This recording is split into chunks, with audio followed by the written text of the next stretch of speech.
3절에서 12절까지 말씀입니다.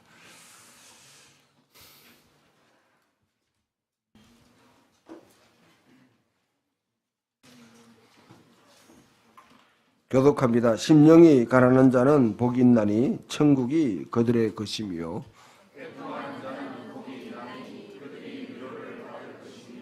온유한 자는 복이 있나니 그들이 땅을 기업으로 받을 것이며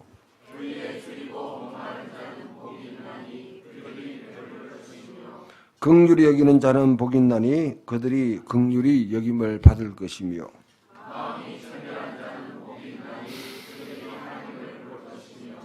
화평하게 하는 자는 복이 있나니 그들이 하나님의 아들이라 일컬음을 받을 것이며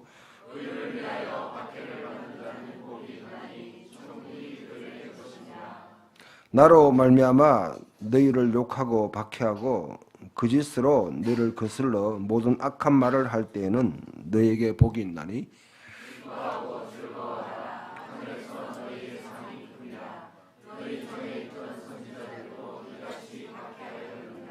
아멘. 예.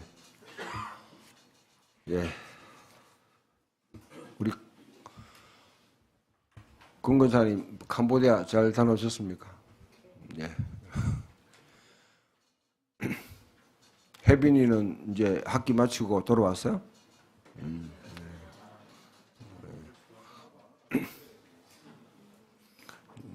서울 물을 먹었기 때문에 여러분 잘 대주시길 바랍니다. 차원에 바랍니다.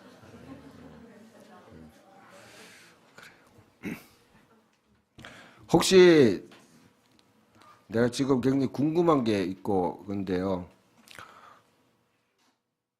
이 설교 준비한다고 원고지를 내가 이렇게 프린트해 가지고 저 옆에 뒀는데 앞장에 딱 없었어요. 지금 하려고 하니까. 혹시 실수로 가져간 것 없습니까? 전사님, 예. 아니 저한테 왜 이러세요? 아니 프린터블 이쪽에 이것도 가져가는구나 싶어서 분명히 두고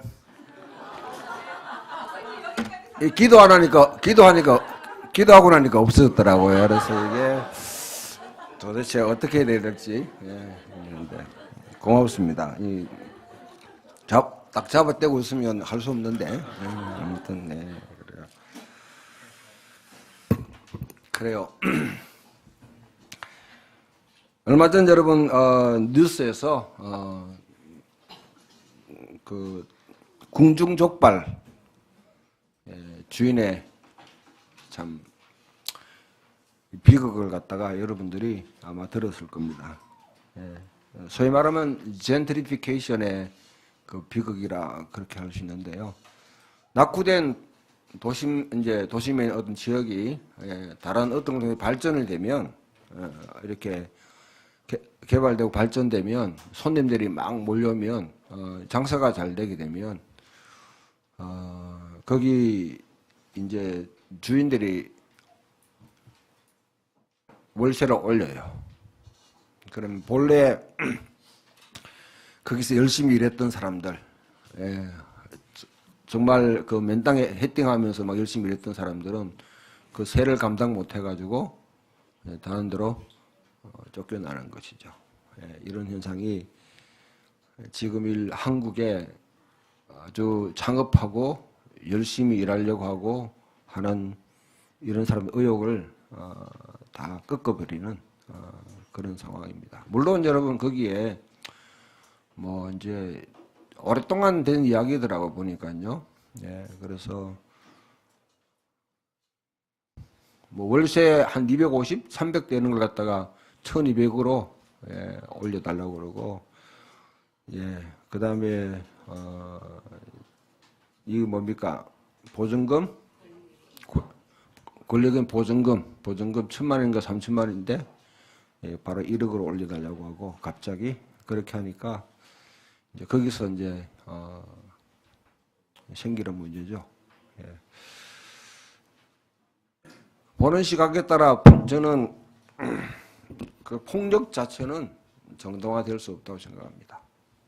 어떤 입장에서도 분노하는 마음이 있고 또 그렇게 하지만은 그것을 폭력을 사용해서 주인에게 그와 같이 가해한 것은 거기에 대해서는 누구도 정당화될 수 없다고 생각해요. 그러나 그 사람이 그렇게 행동할 수밖에 없는 상황. 이게 그 주인도 주인 나름대로 뭐 또 그게 있겠죠.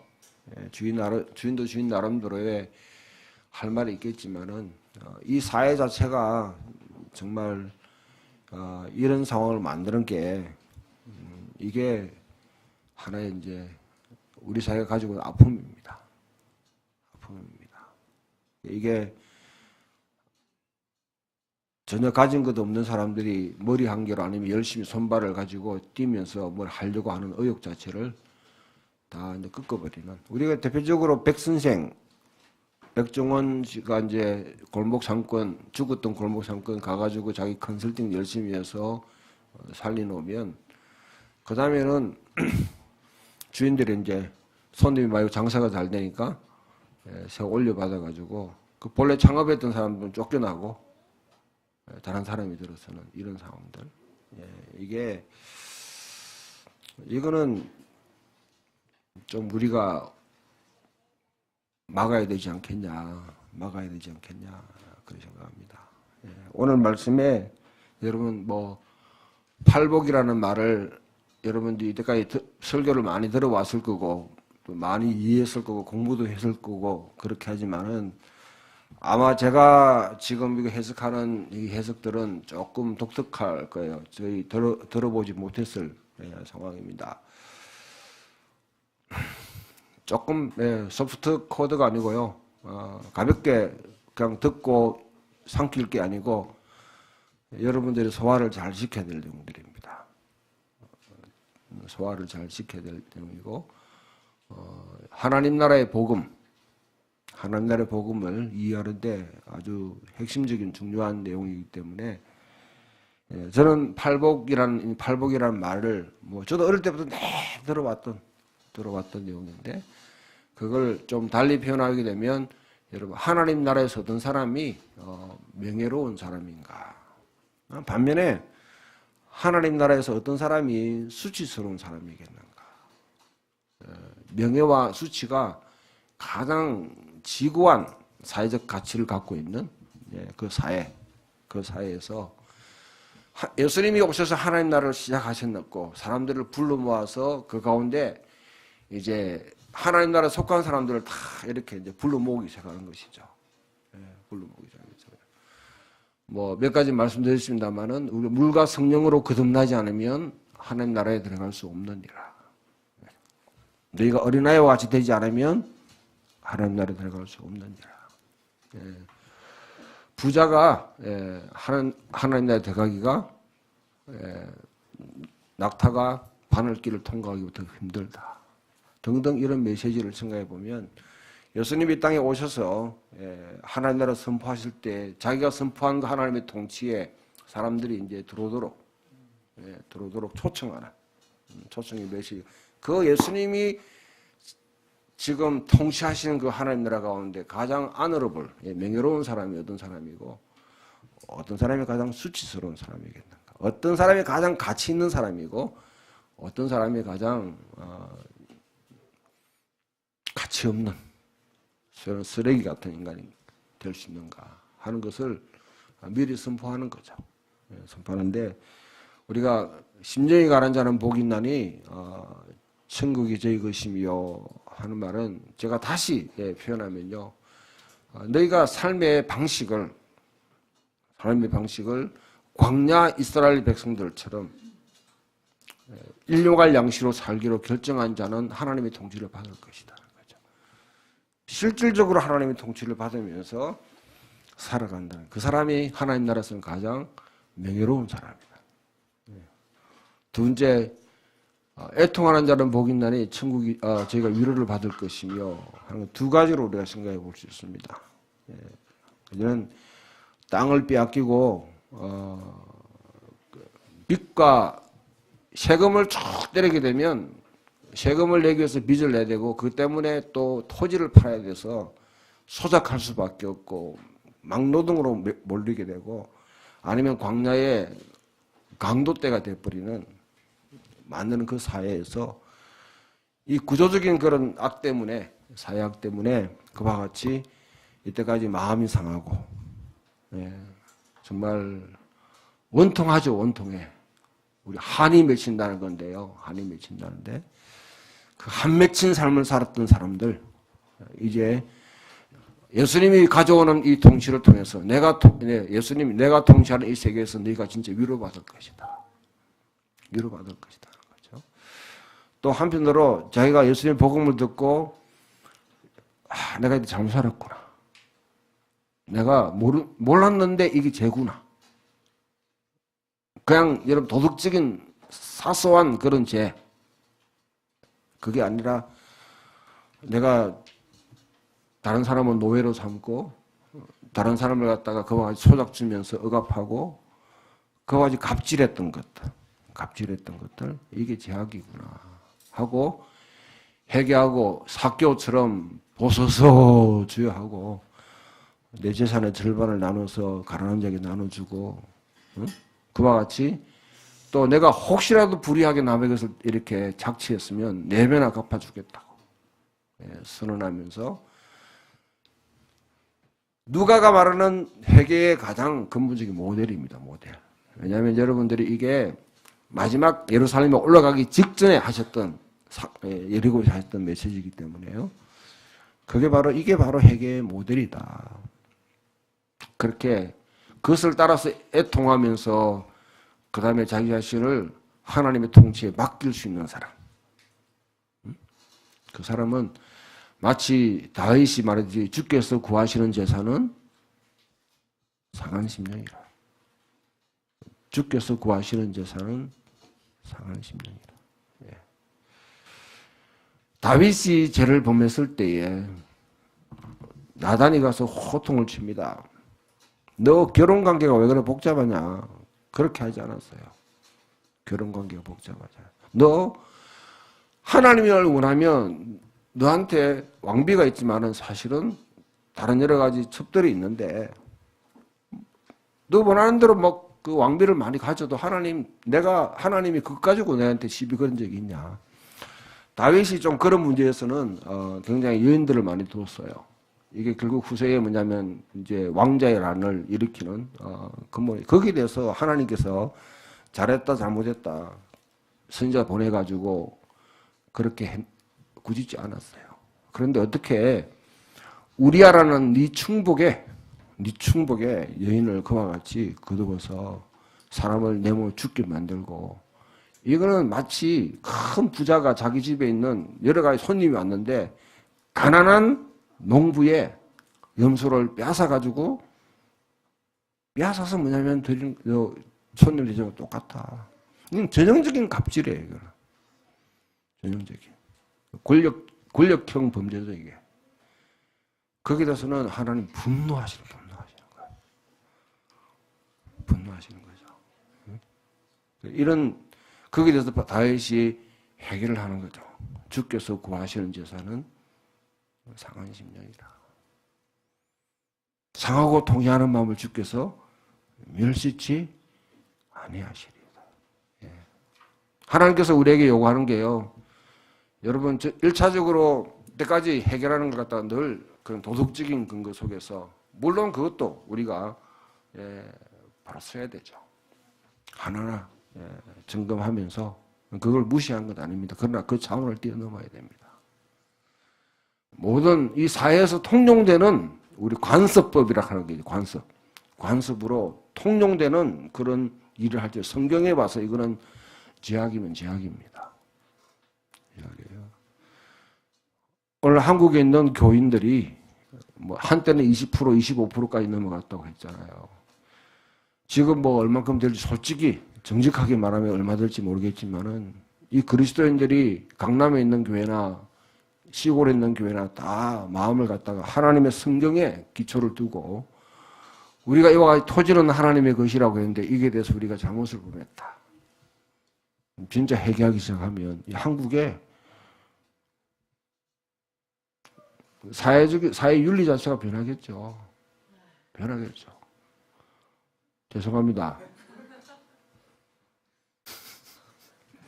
변하겠죠? 예, 변하겠죠. 예. 그래. 그것을 생각해 보면 오늘 이제 세 번째 넘어가게 되면 예. 온유한 자는 복이 있나니 저희가 땅을 기업으로 받을 것이며 네 번째가 의에 줄이고 목마른 자는 복이 있나니 저희가 배부를 것이며 했는데 이 두 가지가 이 온유라는 말과 이 의라는 말이 이 단어 해석하는데 전형적으로 지금 이게 잘못된 번역, 잘못된 이해로 기초했다 합니다. 자, 한 가지로 온유라는 뜻, 온유, 예, 오늘 온유가 있죠? 예. 온유하다는 온순하다, 되게 이렇게 마일드하다는 거죠. 아니면 젠틀하다, 예, 온유하다. 그래서 순하고 착해 빠져가지고 남이 해코지하고 이렇게 해도 전혀 거기에 화를 내지 않고 그냥 아이고 그러나 하면서 넘어가고, 예.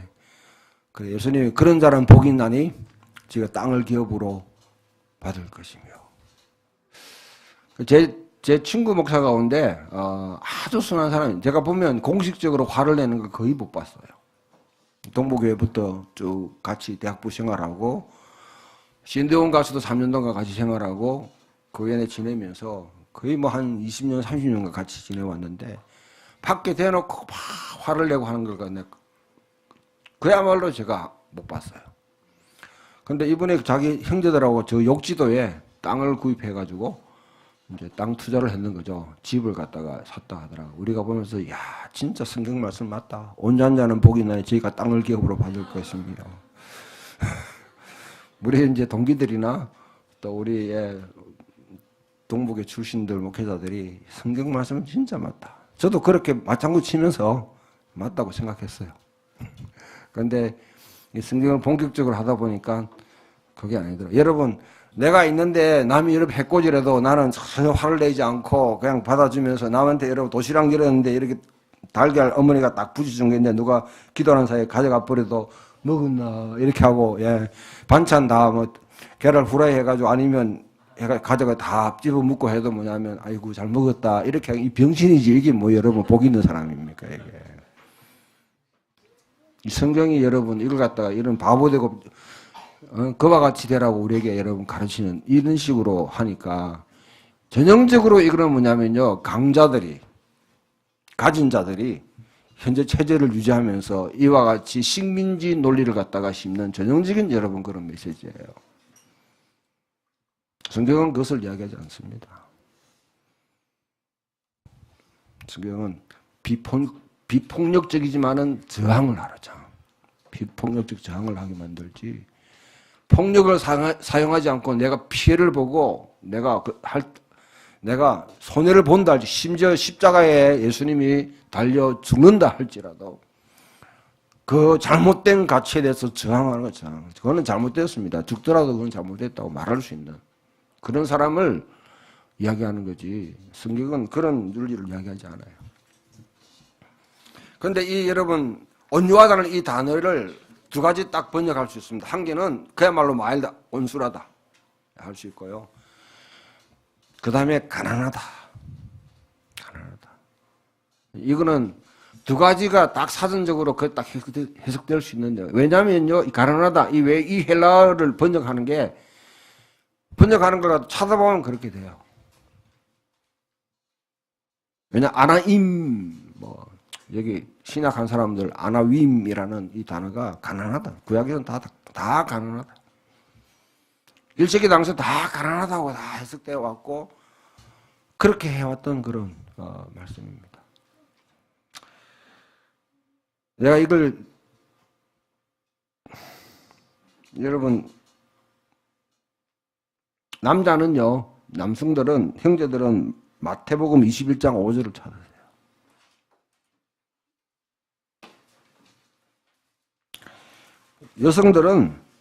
여성들은 스가랴서 9장 9절을 찾으십시오.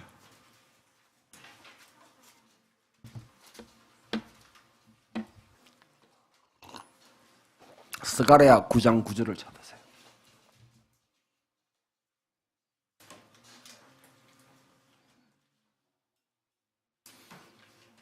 자, 우리 자매님들 스가랴 9장 9절 다 찾았습니까? 자, 읽어봅니다. 시작.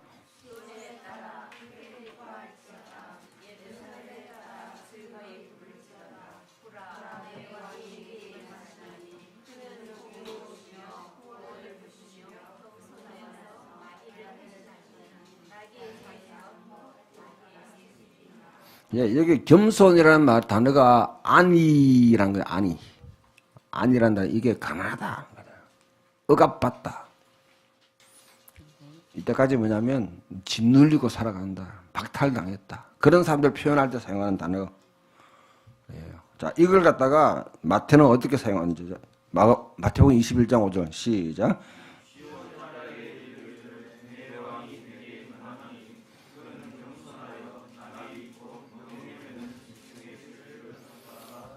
이 겸손하다 이렇게 하는 거죠. 이 겸손한 게 이게 뭐냐면 이게 번역이 이렇게 해놨는 거예요. 이게 프리우스라는 단어는 바깥 온유하다는 단어가 똑같아요. 똑같은 단어. 이게 자, 왜 이렇게 되냐? 성경을 왜 이렇게 번역했냐? 여러분 저도 책을 번역을 갖다가 몇 권 했는데요. 우리 번역자들 가운데 하는 말이 있습니다. 번역은 반역이다. 번역은 반역이라는 말이 있습니다. 영어를 갖다가 한글로 옮기는데 저자의 의도를 제대로 읽지 못하고 번역한 문자 그대로 번역해버리면 완전히 거꾸로 이렇게 돼요. 거꾸로. 특히 지금 여러분 문학계에서 가장 지금 논쟁이 되고 있는 게 뭐냐면 어린 왕자에 대한 해석, 지금 번역, 생텍쥐베리에 대한 그 시 번역들, 그 다음에 그 알버트 까뮈의 이방인, 이때까지 여러분이 알고 있던 이 번역은 다 잘못된 거예요. 행간을 읽지 못하고 저자의 의도를 갖다 읽지 못하고 그냥 문자 그대로 읽기 때문에 완전히 독자들을 속인 거죠. 번역은 반역이라는 말이 있습니다. 어느 고대의 단어를 갖다가 현대 지금 우리가 살고 있는 언어로 번역할 때에 여러 가지로 번역할 한 단어가 여러 가지 의미를 갖고 있다면 그거 내가 어느 것을 취사 선택하느냐가 중요하죠. 선택이죠. 그거는 선택이죠. 그럴 때 어떤 입장에 서서 뭐냐면 이와 같이 번역하는 어느 단어를 선택하느냐가 중요한데요. 자, 본래 우리 한글 성경 번역하는 게 대부분 기초가 되는 번역이 뭐냐 킹 제임스 버전입니다. 16세기 영국의 종교개혁 당시에 그와 같이 왕이 명령을 내서 성경을 번역하라. 왕이 명령을 내려서 성경을 번역하라 했어요. 그러면 번역하는 사람들이 왕과 그 당시에 권력을 갖고 있는 사람의 입장에서 뭐냐면 단어를 선택하고 번역하겠지. 그죠? 그러다 보니까 성경의 본래 뜻을 갖다 망각하게 되고 온유한 자를 갖다 본래 이렇게 온유한 걸 갖다 그냥 이게 이 단어를 갖다 가난한 자는 이렇게 아니 억압받는 자는 짓눌린 자는 이렇게 번역해 가지고 어떻게 합니까?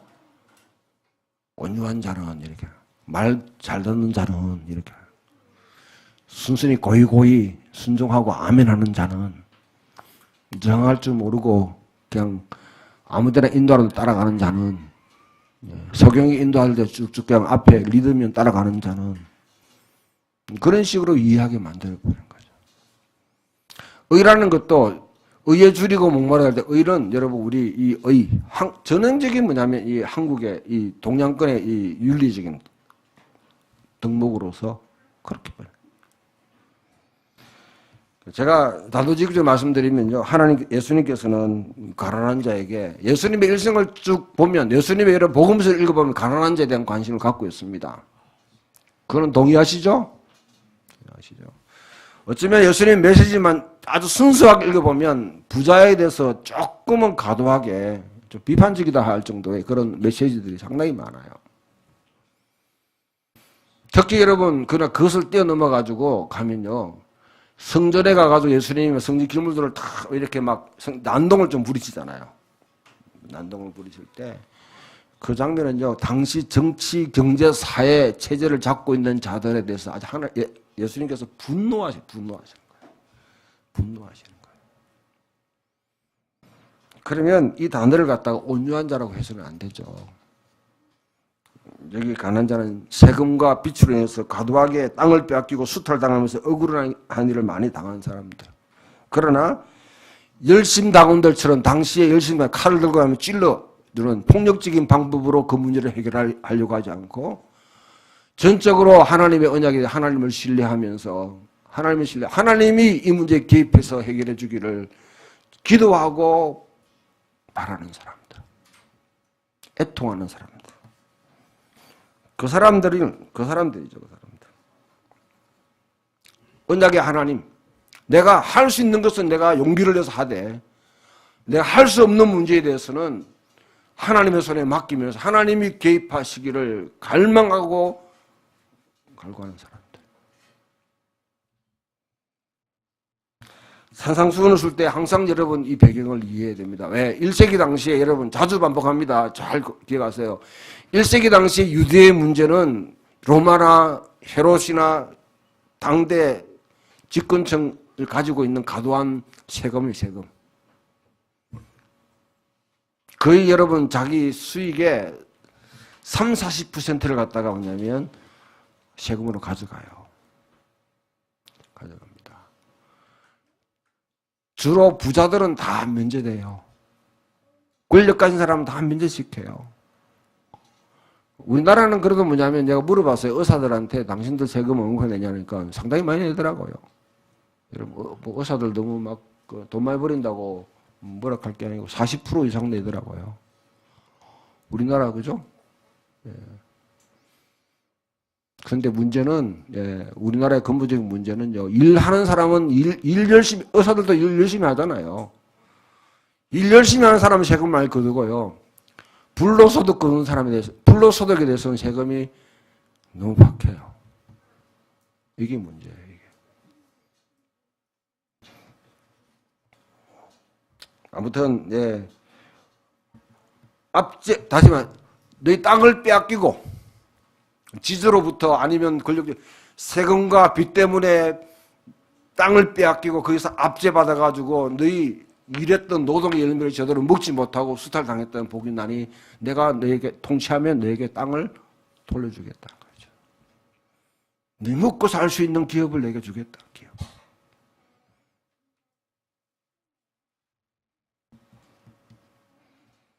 여기에 대해서는 여러분 한번 우리가 성경에 제가 쭉 뭐 여러 가지 할 수 있지만은 시편 37편이 하나의 배경인데요.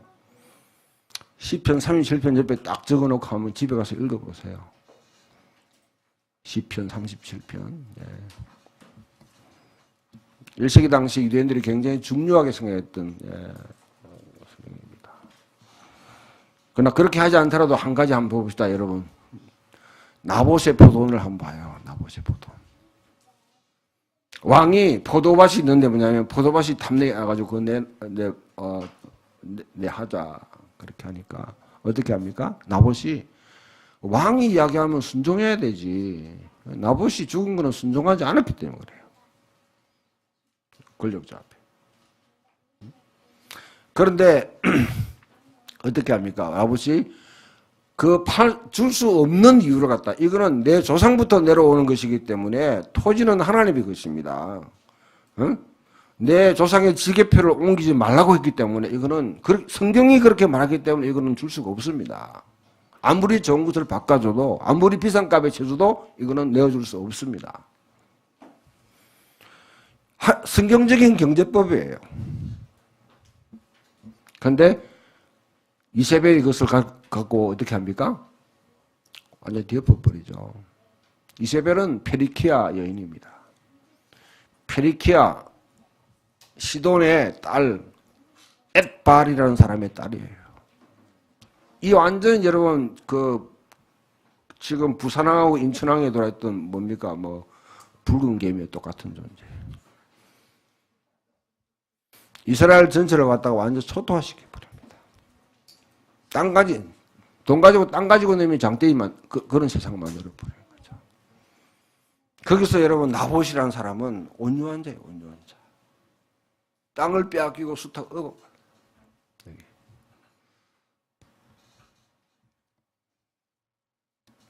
자, 여기까지 넘어가고 그 다음에 이거 하려면 또 깁니다. 예, 길지만은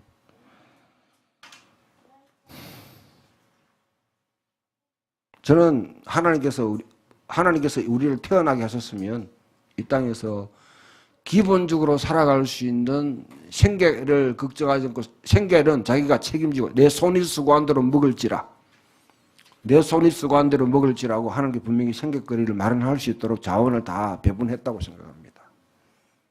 더 잘 살고 못 사는 문제는 그 다음에 자기 능력의 차이고요. 기본적인 생존권은 하나님이 우리에게 보장해 주셨다는 거죠. 만약에 기본적인 생존권 자체가 이 사회가 보장이 되지 않는 사회라고 그러면 그거는 하나님 잘못이에요. 너무 많이 하나님이 그 산하지 않은 잘못하신 거죠. 아니면 하나님 잘못이 아니면 어느 놈이 더 많이 가져가는 거죠. 더 많이 뚱치고 있는 거죠.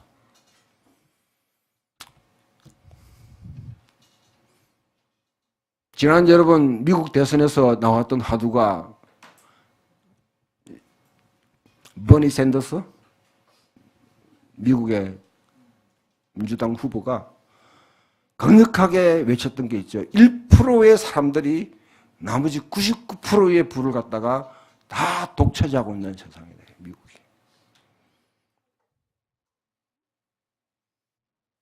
그런데도 뭐냐면 우리 그리스도인들은 전혀 거기에 대해서 별로 개의치 않아요. 이게 여러분 미국 복음주의의 민낯입니다. 민낯. 미국의 복음주의라고 하는 사람들, 순수한 복음을 추구한다고 생각했던 사람들의 민낯이 버니 샌더스의 말은 그런 사회주의의 말이고 그거는 뭐냐면 성경적으로 맞지 않다는 거예요. 오히려 도널드 트럼프와 같이 부동산 개발을 통해서 축제하고 뭐냐면 능력 가지고 파워풀한 사람, 미국을 강력한 미국으로 만들 수 있는 그런 사람이 오히려 뭐냐면 성격에 원리 맞다는 거죠. 그래서 미국 가면 뭐냐면 크리스찬 벨트라는 데가 있습니다. 크리스찬들이 쫙 거기서 크리스찬들이 몰프를 갖다 안겨줘요. 트럼프가 수많은 문제가 있음에도 불구하고 그 사람 당선시키는 거죠. 이게 바로 여러분 우리가 이때까지 한국의 대부분의 기독교는 전부 다 미국산입니다.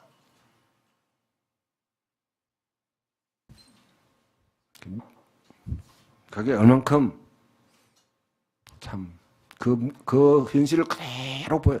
우리 한국의 2016년, 2017년입니까? 대선. 중국에도 똑똑히 여러분이 보셨죠. 여러분 카톡을 받고 여러분에게 카톡 받으면서 이때까지 기독교라는 사람들, 장로라는 사람들, 거사라는 사람들이, 목사라는 사람들이 누구를 지지하고 있었는지 여러분 눈으로 다 알잖아요. 특히 여러분 이 대구 경북 지역에서.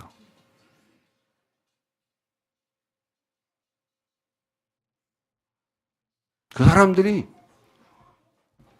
추구하는 정의는 과연 뭐겠어요? 저는 여러분들이 이걸 갖다 극복해내야 됩니다. 극복해내야 돼요.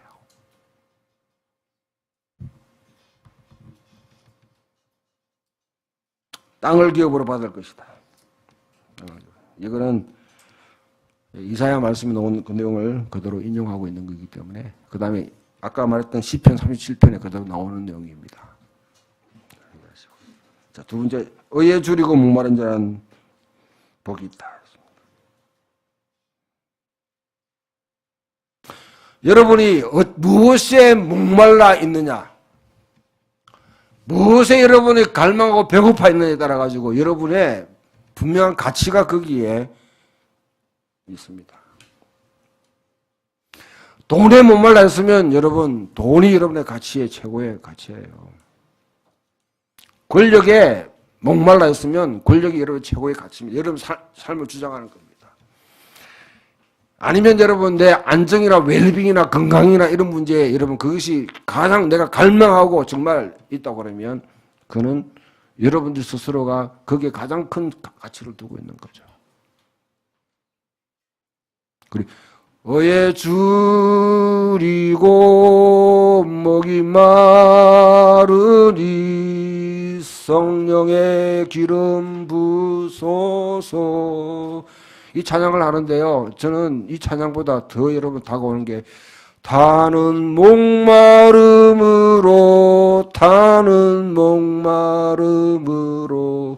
민주주의여 만세. 저는 의에 줄이고 의에 줄이고 목에 성령의 기름 부으소서 이렇게 읽고 노래 부르지만은 내 속에 새길 때는 타는 목마름으로 그러겠습니다.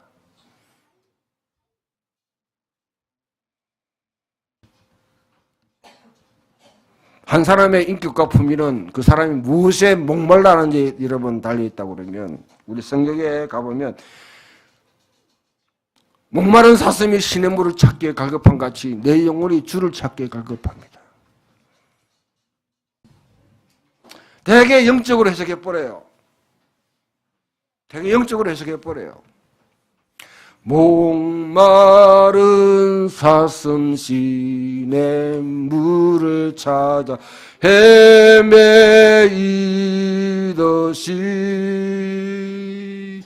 내 영혼 주를 찾기에 갈급하나이다.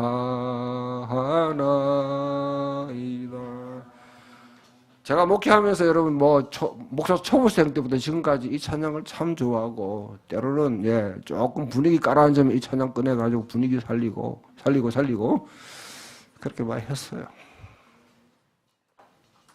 영적으로 은혜 받고 하나님 갈망하고 하나님이 내게 막 다가와가지고 뭐 부어주시기를 원하고 그런 식으로 쫙 하면 사람들 속에 막 하나님에 대한 갈망이 확 일어나가지고 기도할 수 있는 마음 생기고 성경을 읽고 싶은 마음 생기고 성도 간의 교제, 뜨거운 교제를 막 하게 만드는 거 좋았습니다.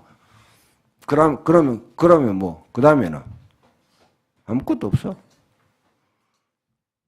집단 여러분 불 확 해놓으면 집단 갖다 놓으면 불 확 타요. 잘 타. 다 타고 나면 죄야. 아무것도 나는 거 없어. 여러분이 한국에서 소위 말하면 한국의 부흥운동이 이런 결과를, 사람들 마음만 확 고조시켜놓고 들뜨게 만들어놓고 그 다음에 뭘 해란 말이에요.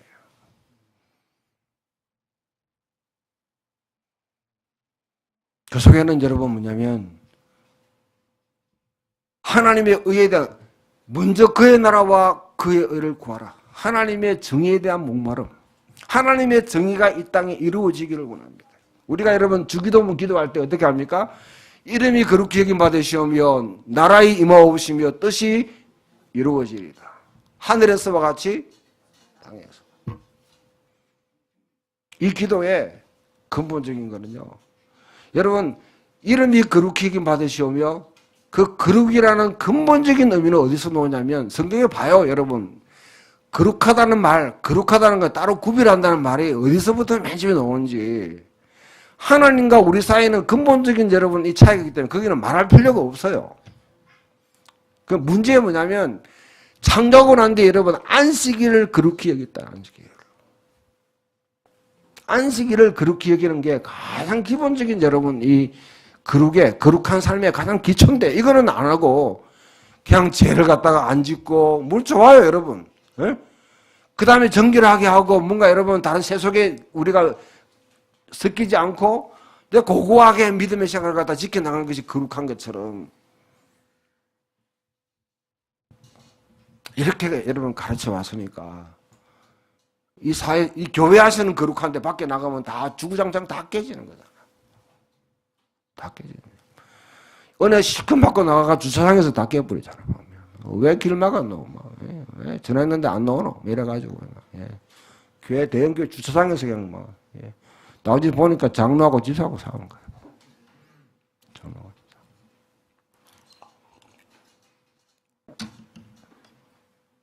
집사. 이것도 제가 설명하지만은 근본적으로 맨 처음에 성경을 번역할 때 사람들의 역량입니다. 하나님이 이 땅에 제시하신 이 사회에 대한 청사진이 있어요. 하나님이 이 땅에 살고 있는 사람들이 어떤 사회를 갖고 해야 될지에 대해서 그 청사진을 우리에게 제시한 것들이 있는데, 그게 대표적으로 여러분 레위기에 있습니다. 레위기가 바로 그 사회입니다. 왜냐하면 이스라엘 사회는 신정사회이기 때문에. 신정사회이기 때문에 그래요. 물론 여러분 다른 출애굽기나 신명기 등등 다 우리 참조할 수 있지만은, 하나님이 이 땅에 세우기를 원하는 그런 사회, 하나님이 세우기는 사회의 기본적인 청사진은 레위기에 있는데, 그 레위기의 핵심적인 부분의 한 개가 레위기 25장에 있는 희년제도입니다. 희년제도. 땅은 하나님의 것이다. 내일도 우리 예수원 가지만은 예수원 초입에 들어갈 때 여러분 딱성의 토지는 하나님의 것입니다.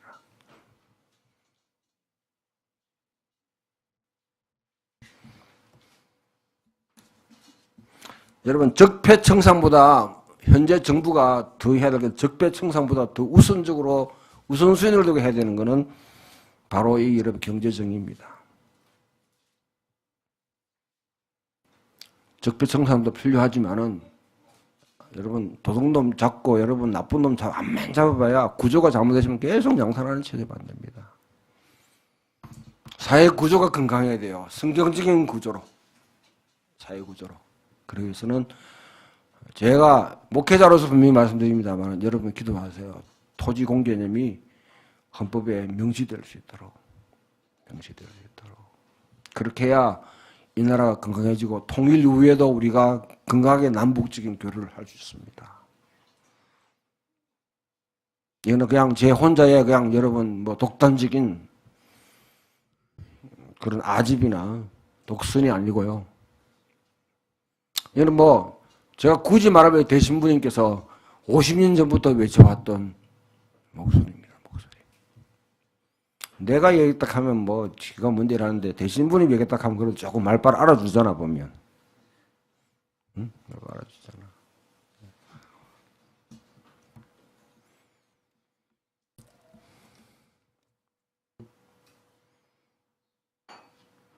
미가서 말씀을 제가 굳이 다시 인용하지 않더라도, 사람아 하나님께서 네가 구해야 될 것이 무엇인지를 먼저 보여주는데, 먼저 오직 정의를 구하고 그 다음에 자비를 행하고 그 다음에 하나님과 동행하는 것 아니냐. 이 우선순위를 뒤바꿔버리면 정의는 가장 뒤로 밀려지게 되었습니다. 우리 한국교회는 완전히 거꾸로 확 디비 나가지고 하나님과 동행하는 경건의 훈련들, 하나님과 동행하는 것이 이 신앙생활에 이게 가장 중요하다는 거죠. 그 교회 계속 불러 모아가지고 그냥 말이야. 우리 딸내미가 여러분 서울 가가지고 있는 교회, 젊은 아를 갖다 계속 새벽에도 노력하고 집회를 갖다 일주일에 3번씩 부르내다 내가 그 담임 목사한테 전화했어요. 왜 그렇게 애를 갖다 부르내냐. 도대체. 왜 그렇게 애를 불러내가지고 자꾸 교회 오락하냐. 야, 나 충격받았어요. 그 친구도 나는 통한다 생각했는데, 여러분, 교회 자꾸 안 불러내면 밖에 나가면 망에 죄 짓는다는 거예요. 도둑놈 새끼, 도둑놈 새끼.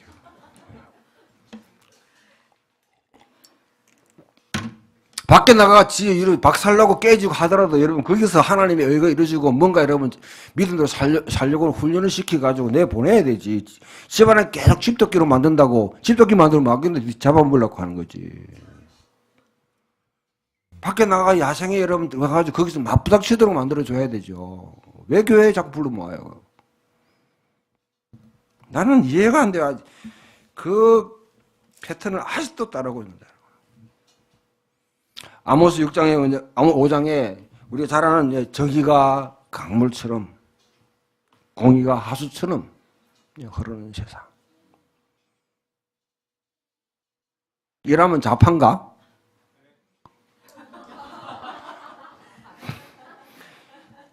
이 성경을 갖다 이렇게 이야기하면 자파예요.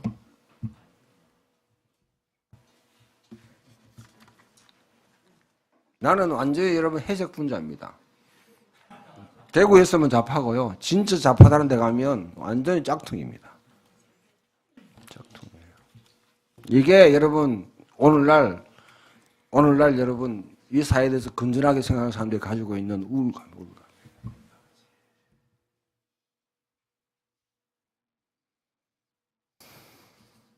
하나님 나라에서 어떤 사람이 명예로운 사람인가? 불의한 사회 구조 속에 고통하며 살지만 폭력적인 방법으로 자기 문제를 해결하려고 하지 않고 오직 하나님을 신뢰하면서 그러나 비폭력적으로 저항하면서 살아가는 사람 복이 있다는 거죠. 하나님 나라에서 가장 명예로운 사람들이라는 거죠. 이 땅에 하나님의 정의가 이루어지기를 정말 타는 목마름으로 갈망하면서 기도와 또 선포를 통해서 또 자기 작은 행동을 통해서 하나님의 정의가 이 땅에 이루어지기를 몸부림치는 사람은 복이 있다는 거죠. 그가 언젠가는 만족할 거다. 만족해요. 내 줄인 영혼을 만족해 하시며 하듯이 하나님 그와 같이 그런 마음이 그런 복 있는 사람, 명예로운 사람, 하나님 나라에서 명예로운 사람 되길 바랍니다. 하나님 나라에 수치스러운 사람이 안 되기를. 혹시라도 여러분의 말씀을 통해서 뭔가를 깨닫고 했다면 집에 가서 성경 읽어보면서 또 책을 읽어보면서 여러분 이 문제를 뭔가 바꿔나가야 됩니다. 제 서재 대승부님이 썼던 책이 있어요. 토지 정의에 대해서 경제 정의에 대한 책이 있는데 좀 다 읽어봤으면 좋겠습니다, 여러분들이.